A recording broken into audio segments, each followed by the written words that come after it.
ভারতের পররাষ্ট্র সচিবের বাংলাদেশ সফরে ঢাকা দিল্লি সম্পর্কের বরফ গলবে এমন আশা প্রকাশ করেছেন ভারতের বিশ্লেষকরা।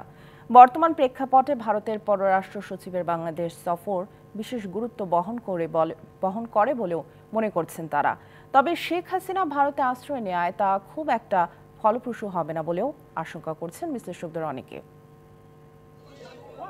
গেল 5ই আগস্ট গণ অভ্যুত্থানে শেখ হাসিনা সরকারের পতনের পর চির ধরেছে বাংলাদেশ ভারত সম্পর্কে।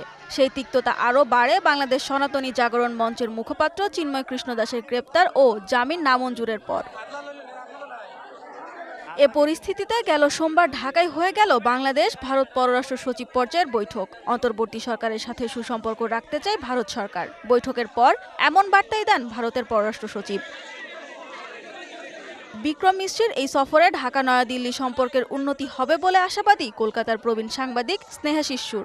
চলমান পরিস্থিতিতে তার এ সফর বিশেষ গুরুত্ব বহন করবে বলে মনে করেন তিনি। সুতরাং এতদিন পর যে সরাসরি পররাষ্ট্র সচিব পর্যায়ে গিয়ে দু দেশের পররাষ্ট্র সচিবের যে বৈঠক হয়েছে, এটা অত্যন্ত গুরুত্বপূর্ণ।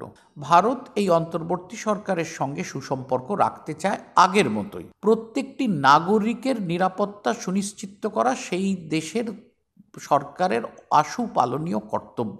অন্যদিকে ধর্মীয় সংখ্যালঘুদের নিরাপত্তা নিশ্চিতে নির্দিষ্ট কোনো সমাধানের বিষয়ে আলোচনা হয়েছে কিনা তা নিয়ে প্রশ্ন তোলেন লেখক, সাংবাদিক ও আঞ্চলিক বিশেষজ্ঞ সুবীর ভৌমিক। না, বড় গলার তো কোনো লক্ষণ দেখছি না। এক ধরনের সরকার থাকলে সম্পর্ক ততটা ভালো হয় না এবং নানা রকম সমস্যা দেখা দেয়। একটা তো বড় গন্ডগোল আসছে যে ওখানে শেখ হাসিনাকে বিভিন্ন আওয়ামী লীগের নেতাদের সাথে বিভিন্ন রকম মামলায় জড়ানো হয়েছে। শেখ হাসিনার প্রত্যাবর্তন তারা চাইবে। ভারত কি শেখ হাসিনাকে তুলে দেবে? এই জায়গাতে তো একটা বড় গন্ডগোলের জায়গা রয়ে গেছে। পরিবর্তিত পরিস্থিতিতে বাংলাদেশ ভারত দ্বন্দ্বের মূল কারণ সাবেক প্রধানমন্ত্রী শেখ হাসিনার ভারতে অবস্থান। তাকে ফিরিয়ে দেওয়ার ক্ষেত্রে ভারত সরকারের সিদ্ধান্তের ওপর দুই দেশের ভবিষ্যৎ নির্ভর করছে বলে মনে করছেন বিশেষজ্ঞরা।